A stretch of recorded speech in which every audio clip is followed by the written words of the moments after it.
Oke, baik teman-teman semuanya. Tadi kami telah mewawancarai satu orang mahasiswa dari Prodi Pendidikan Bahasa Inggris.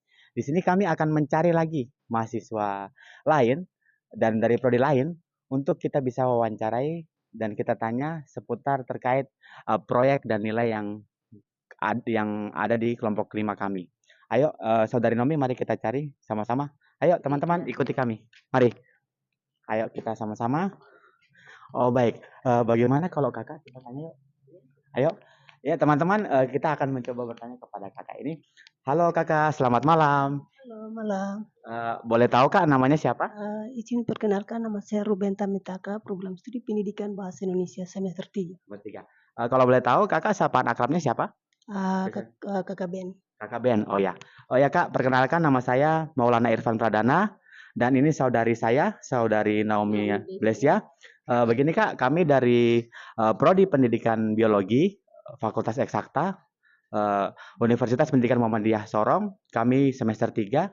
Di sini kami memiliki tugas proyek dari mata kuliah Pendidikan Kewarganegaraan, yang mana tugas ini kami untuk memenuhi tugas pendidikan kewarganegaraan ini, kami mengeksplor dan mengobservasi mahasiswa-mahasiswa lintas prodi di luar dari prodi kami untuk mewawancarai terkait proyek kami, kakak.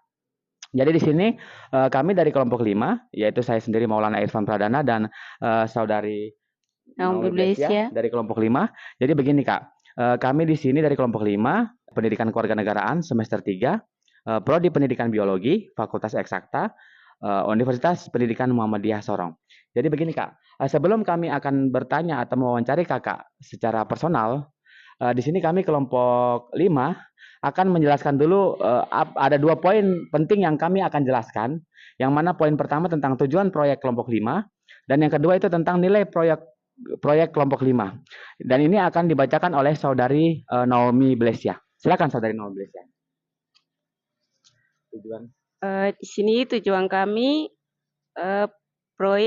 proyek kami adalah meningkatkan kemampuan dalam berargumentasi secara kritis melalui pendidikan kewarganegaraan. Mahasiswa diharapkan dapat mengembangkan kemampuan untuk berpikir kritis, rasional, dan objektif dalam menyikapi isu-isu sosial, politik, dan kebangsaan yang berkembang. Ya, jadi begitu teman-teman. Jadi poin pertama itu tadi tentang tujuan proyek kelompok 5 yang mana tadi dijelaskan oleh saudari Naomi Blesya, yang mana berjudul tentang meningkatkan kemampuan dalam berargumentasi secara kritis. Lalu poin kedua di sini yaitu selain tujuan proyek kelompok 5, kedua kita adalah nilai proyek dari kelompok 5. Jadi nilainya. Jadi nilai proyek dari kelompok 5 ini adalah berjudul keadilan sosial. Yang mana kalau kita deskripsikan di sini, keadilan sosial di sini adalah nilai dasarnya itu menekankan pentingnya keadilan bagi seluruh warga negara tanpa membedakan suku, agama, ras, dan golongan. Jadi pendidikan kewarganegaraan ini mengajarkan kita bahwa keadilan sosial itu harus dijunjung tinggi dalam semua aspek kehidupan. Jadi begitu teman-teman, tadi seperti yang di awal-awal tadi kami juga sudah jelaskan. Jadi setiap kami akan bertanya atau mendapatkan teman untuk bisa kami wawancarai, kami akan jelaskan sedikit lagi tadi terkait tentang tujuan proyek dan nilai proyek kami kelompok 5. Dan juga di sini saya Maulana Irfan Pradana dan saudari saya Naomi Blesya. Di sini kami kelompok 5 tadi terkait tentang tujuan proyek kelompok 5 yaitu yang berjudul meningkatkan kemampuan dalam berargumentasi secara kritis dan nilai proyek kelompok 5 yaitu tentang keadilan sosial. Maka di sini saya Maulana Irfan Pradana dan saudari saya Naomi Blesya sepakat akan mengangkat kasus tentang proyek mata kuliah pendidikan kewarganegaraan ini yang mana ada di semester 3 prodi pendidikan biologi Fakultas Eksakta. Jadi di sini kami akan mengangkat kasus yang mana deskripsi kasus kami adalah seperti ini. Di sebuah perguruan tinggi terdapat ketidakadilan dalam proses seleksi beasiswa. Beberapa mahasiswa dari keluarga mampu mendapatkan beasiswa karena memiliki koneksi atau akses informasi lebih awal. Sementara mahasiswa dari latar belakang ekonomi lemah tidak mengetahui adanya program tersebut atau kesulitan memenuhi persyaratan administratif. Hal ini menimbulkan rasa kecewa dan ketegangan sosial di antara mahasiswa. Yang mana di sini kami akan mengangkat tentang kasus di mana beasiswa yang kesannya seperti tidak merata begitu, yang mana kebanyakan beasiswa ini lebih cepat diketahui informasinya karena ini kan di era digital ya. Di era digital ini yang mudah sekali mengakses informasi secara digital atau secara daring, itu kebanyakan calon-calon mahasiswa baru dari kalangan-kalangan menengah ke atas atau kalangan menengah. Dalam arti yang mana di rumahnya itu lengkap fasilitasnya, mungkin memiliki HP dengan RAM yang cepat, memiliki pusat data yang lancar, atau bahkan memiliki WiFi yang lengkap di rumahnya. Sehingga mereka yang dari kalangan latar belakang calon mahasiswa baru yang latar belakang menengah ke atas itu sangat mudah sekali mengakses informasi bahwa oh nanti untuk pendaftarannya akan ada pendaftaran untuk syarat untuk masuk beasiswa begitu. Untuk nanti akhirnya akan otomatis mendapatkan beasiswa di saat diterima di perguruan tinggi yang dia daftar begitu. Sedangkan di sisi lain ada mahasiswa yang kurang mampu yang mungkin karena kurangnya fasilitas dan kurangnya sarana dan prasarana di dalam rumahnya, mungkin ada juga bahkan yang tidak memiliki handphone dan tidak otomatis tidak memiliki handphone pastinya akan kesulitan untuk mendapatkan informasi secara daring atau secara digital begitu.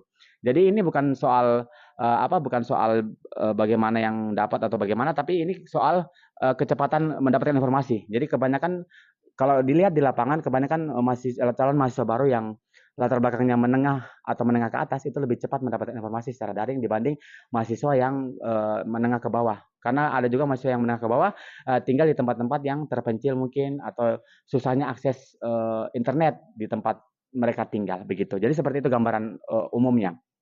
Nah, di sini tujuan proyek kami yaitu tentang meningkatkan kemampuan berargumentasi secara kritis. Mahasiswa diajak untuk berpikir kritis dan objektif dalam menyikapi isu ketidakadilan sosial di lingkungan kampus, serta menyusun argumen yang rasional untuk mendorong perubahan kebijakan. Lalu nilai proyeknya dari kasus yang kami angkat tadi, nilai proyeknya itu keadilan sosial yang mana di sini menekankan pentingnya perlakuan adil bagi seluruh mahasiswa tanpa memandang latar belakang ekonomi, suku, atau jaringan sosial. Jadi kami akan flashback kembali tadi di awal-awal kami tadi sudah bertanya kepada salah satu kakak mahasiswa dari prodi bahasa Inggris tadi, yang mana tadi pertanyaan pertama tadi kami bertanya tentang menurut kakak apakah ketidakadilan dalam akses beasiswa bisa mempengaruhi semangat belajar mahasiswa? Dan tadi kakak yang kami wawancari pertama kali tadi yang diwawancara perdana kami tadi itu menjawab tentu saja ketika mahasiswa merasa tidak dihargai atau diperlakukan tidak adil, semangat belajarnya bisa menurun. Itu yang tadi jawaban dari kakak yang pertama kali kita tanya tadi.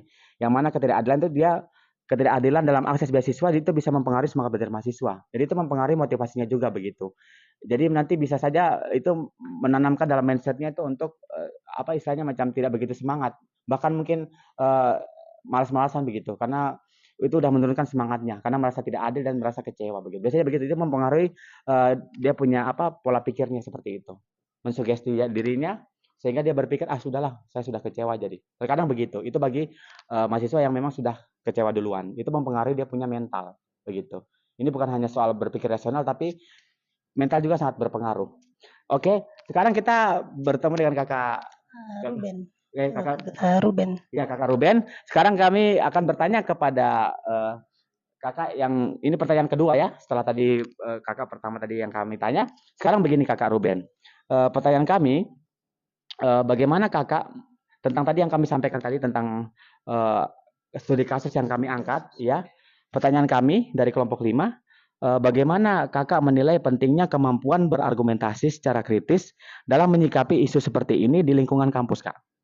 Ya, saya bisa ikuti menyuarakan aspirasi lewat forum mahasiswa dan membuat tulisan, opini atau bergabung dalam organisasi kampus berfungsi pada inovasi atau keadilan sosial yang harus diperjuangkan melalui bukan hanya oleh pihak kampus.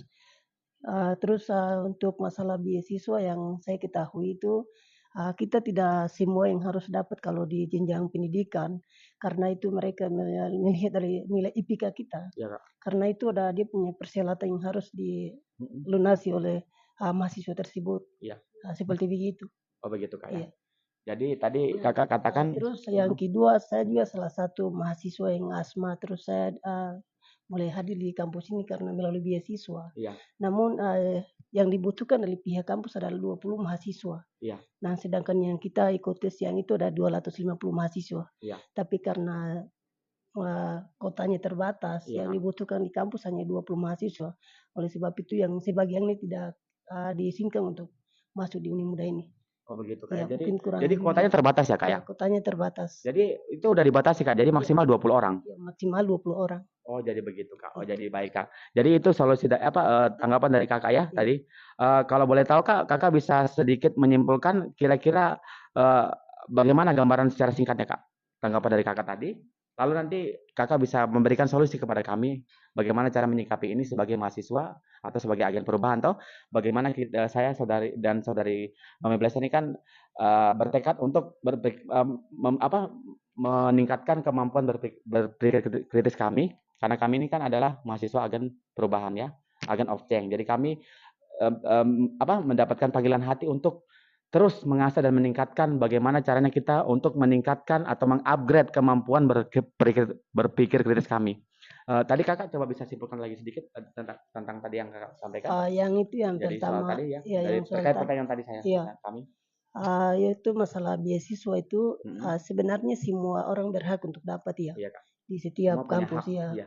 Tapi karena keterbatasan atau tergantung dari nilai. Iya. Jika kalau nilai tidak memenuhi syarat untuk dapat beasiswa itu memang agak kesulitan. Oh iya Kak. Karena beasiswa itu bukan 1-2 orang dibutuhkan, tapi di antre di belakang kita Iya, ada masih banyak ada Kak ya. mahasiswa yang membutuhkan Iya. beasiswa seperti begitu. Iya Kak. Oh iya. Jadi teman-teman di sini wah kami sangat merasa beruntung sekali kami bisa menemukan Kakak Ruben yang mana Kakak Ruben ini adalah salah satu mahasiswa ASMAT ya. Ya salah satu mahasiswa ASMAT yang mana tadi terkait pertanyaan kami Kakak Ruben ini mengatakan bahwa beasiswa itu semua orang mungkin memiliki hak yang sama untuk mendapatkan beasiswa itu, tapi ada kendala-kendala tertentu yang sehingga beasiswa itu tidak akan merata sampai semua calon mahasiswa bisa dapat. Karena mungkin ada kendala terkait nilai atau mungkin terkait karena kurangnya informasi gitu Kak ya, begitu. Itu jawaban dari Kakak ya tadi dari kendala-kendala itu. Sekarang begini Kak, menurut Kakak apa solusinya? Baik itu kepada kami sebagai penyaji materi ini tentang yang mengangkat tema ini dan apa solusi Kakak kepada pemerintah agar ini bisa dibenahi Kak? Artinya kebijakan-kebijakan ini apakah harus diubah atau tetap seperti ini Kak? Kira-kira Kakak punya solusi Kak tidak untuk kami sebagai yang mengangkat materi ini dengan kepada pemerintah yang memiliki kebijakan dan memiliki wewenang? Menurut Kakak kira-kira apa solusinya Kak? Atau apa saran Kakak untuk pemerintah? Apakah tetap seperti ini kebijakannya atau ada sedikit yang dirombak atau diubah Kak atau di-upgrade begitu? Menurut Kakak bagaimana solusinya untuk kepada kami mahasiswa dan kepada pemerintah? Ya kalau Kira-kira kalau bisa seperti apa? ya kalau menurut saya kalau pihak pemerintah kayaknya tidak harus karena pemerintah itu sebagai motivator atau sebagai jembatan yang harus diperjuangkan harus lebihnya di mahasiswa. Oh, jadi menurut Kakak itu kayak seperti Iya, fasilitator iya begitu? jadi harus jadi yang lebih berusaha itu harus mahasiswa karena Mahasiswa. karena pemerintah mereka kan sebagai fasilitator. Iya Kak ya? Iya. Menurut Kakak apakah pemerintah juga punya wewenang untuk memantau gitu? Ibaratnya seperti mengaudit gitu Iya, ya Kak? menurut saya harus pemerintah Ada? juga harus dipantau. Punya kuasa Iya, juga punya begitu Kak? kuasa iya. Tetapi kalau menurut Kakak kalau bisa mahasiswanya sendiri begitu Kak Iya, ya? kalau menurut saya itu lebih bapak itu harus mahasiswa. Yang bergerak Kak ya? Yang harus Inisiatif bergerak, bagaimana caranya Kak ya? iya. Jadi menurut Kakak kita jangan terlalu bergantung kepada pemerintah Iya, juga Kak ya? jangan kita mahasiswa juga tidak boleh tergantung di pemerintah. Pemerintah Kak ya? Iya. Wow, teman-teman ini luar biasa sekali jawaban dari Kakak Ruben dari Prodi Pendidikan Bahasa Indonesia. Yang mana di sini kami kelompok 5 sangat tidak menyangka kalau Kakak ini akan menyampingkan atau tidak menyudutkan pemerintah. Ini jawaban yang sangat luar biasa menurut kami karena Kakak ini memberikan jawaban yang tidak terduga bagi kami. Artinya Kakak ini dia menuntut kita untuk mandiri begitu. Berdiri di atas kaki kita sendiri. Meskipun kita berharap atau berekspektasi mendapatkan beasiswa, tetapi kita harus berusaha begitu, berjuang. Bagaimana caranya supaya kita dapat beasiswa. Jadi jangan selalu 100% mengharapkan pemerintah yang memberikan kepada kita. Jadi Kakak ini seperti seolah-olah kita harus jemput bola begitu. Jangan hanya berpangku tangan. Jadi jangan hanya berpikir negatif kepada pemerintah. Tapi bagaimana caranya kita harus introspeksi diri juga. Bagaimana kita harus bisa menjemput bola atau bisa mendapat beasiswa tersebut. Begitu ya Kakak? Iya, seperti begitu. Jadi jawaban dari Kakak ini sangat luar biasa sekali dan di luar dari ekspektasi dan di luar dugaan kami. Ternyata Kakak ini luar biasa sekali. Artinya soal pemerintah dikesampingkan lebih ke personal begitu. Begitu ya Kakak? Iya, siap. Kira-kira Kak ada tambahan lagi atau bagaimana? Mungkin kurang lebih seperti begitu. Seperti begitu ya Iya. Kak? Oh baik, terima kasih Kakak Ruben atas jawabannya dan atas masukannya beserta solusinya.